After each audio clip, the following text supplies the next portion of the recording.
Buenas tardes, soy la doctora Leisa Angélica Nieto Galicia, soy ginecóloga colposcopista y estoy a sus órdenes en el Hospital CMQ de Matamoros. Hoy les quiero hablar acerca del diabetes y embarazo. La diabetes gestacional o diabetes en el embarazo es diferente a los otros tipos de diabetes, es algo muy especial. Cuando a un niño o a un adulto le hacen el diagnóstico de diabetes, pues se queda con ese diagnóstico durante toda su vida y debe llevar su control. En el embarazo es diferente. La diabetes que se diagnostica en esta etapa generalmente se quita al término del embarazo. Esto quiere decir que las mujeres que no tienen diabetes tienen la capacidad de tener niveles normales de glucosa en su sangre. Entonces, para hacer el diagnóstico de la diabetes gestacional se hace con niveles altos de glucosa.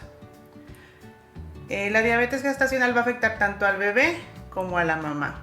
¿Cómo se hace el diagnóstico de diabetes gestacional?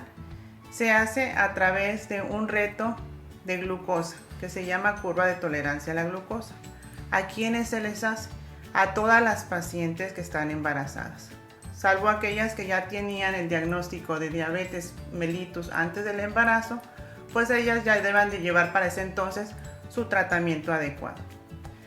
Hay algunas pacientes que tienen más riesgo de tener diabetes en el embarazo, como son aquellas que tienen familiares que ya tienen esta enfermedad, diabetes mellitus, pacientes que tienen sobrepeso, pacientes que tienen malos hábitos o pacientes también que en un embarazo previo ya se les hizo el diagnóstico también de diabetes gestacional, después se les quitó y ahora que están embarazadas nuevamente pueden pasar por este problema. ¿Cómo se hace la prueba de curva de tolerancia a la glucosa? La paciente debe de ir al laboratorio en ayuno. Se presenta al laboratorio y le van a hacer un examen general de orina. En el examen general de orina no debe haber proteinuria ni debe haber glucosa alta. Es un hecho que si la glucosa está elevada en la sangre, entonces la paciente también va a estar excretando glucosa en la orina. Si ven que estos parámetros están normales, entonces se va a proceder a hacer la curva de tolerancia a la glucosa.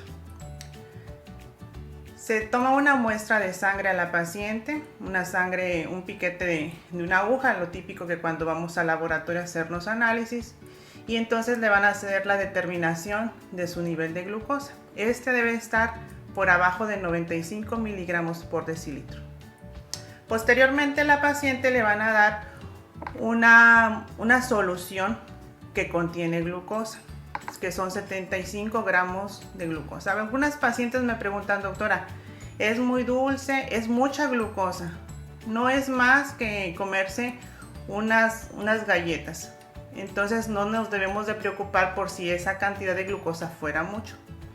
También les debo de decir, les digo a mis pacientes, que no es muy agradable el sabor. La paciente debe estar tranquila y debe estar mentalizada, ¿verdad? Tomarlo lento, despacio, para que no le produzca náuseas. Al tomarlo, entonces en el laboratorio toman la hora y una hora posterior a que lo ingirió, le van a hacer otra toma de muestra de sangre. Este nivel debe de salir por abajo de 180 miligramos de glucosa. Al pasar 2 horas después de la ingesta de la solución glucosada, entonces van a tomar una tercera muestra de sangre. Y este nivel debe de salir por abajo de 155 miligramos por decilitro. Si sale dentro de parámetros normales, pues entonces vamos a estar tranquilos. La paciente tiene negativo su diagnóstico, para diabetes gestacional. Y si saliera positivo, pues también vamos a estar tranquilos. ¿Por qué? Porque hacemos el diagnóstico. El objetivo de esta prueba es detectar a las pacientes y hacer un tratamiento oportuno. Entonces vamos a llevar un embarazo como si la paciente no tuviera el diagnóstico de diabetes gestacional, solamente haciendo algunas acciones para que esto sea así. ¿En qué tiempo de embarazo se realiza la curva de tolerancia a la glucosa? Se realiza entre la semana 24 y 28. ¿Por qué? Es cuando el reto metabólico aumenta para la mujer embarazada en el segundo trimestre y se mantiene durante todo el tercer trimestre. Entonces, si lo hacemos dentro de este tiempo, vamos a detectar a tiempo, con un buen tiempo para hacer el diagnóstico de que la paciente tiene diabetes gestacional, y entonces podemos llevar un buen control. En la semana 24, digamos, nos quedan 16 semanas para que entonces podamos nivelar los niveles de glucosa de la paciente, que esté dentro de lo normal, y al final del embarazo llegue todo a un final feliz.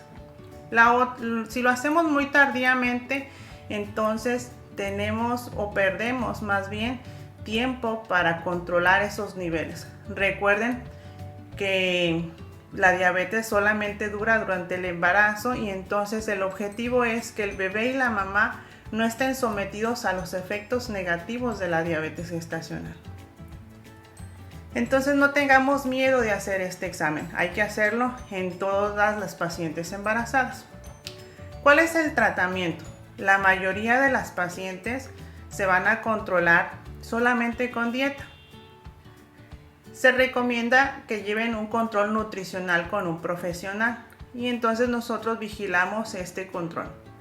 También otra de las acciones es que empiecen a hacer un poquito de ejercicio, que sea como la caminata 3 veces a la semana, y con esto va a ser suficiente. Sin embargo, hay un grupo de pacientes que con estas acciones no va a ser suficiente, y entonces les vamos a agregar algunos medicamentos. El más común es la metformina.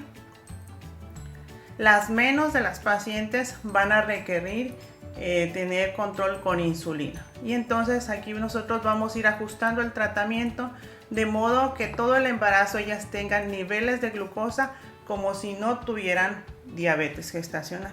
Esto va a hacer que su bebé no esté sometido a estos efectos negativos de los niveles altos de glucosa en sangre de la mamá. Esto va a hacer, por supuesto, entonces que tengamos un bebé sano en casa al final del embarazo. Les invitamos a tener un control prenatal adecuado. Saquen una cita para iniciar su control prenatal. Recuerden que lo que les puede funcionar a algunas pacientes no es lo mismo para todas. No siempre funciona lo mismo. Se debe llevar un control personalizado en cada caso. Si tienen alguna duda, la pueden dejar en los comentarios. Los esperamos en los siguientes videos.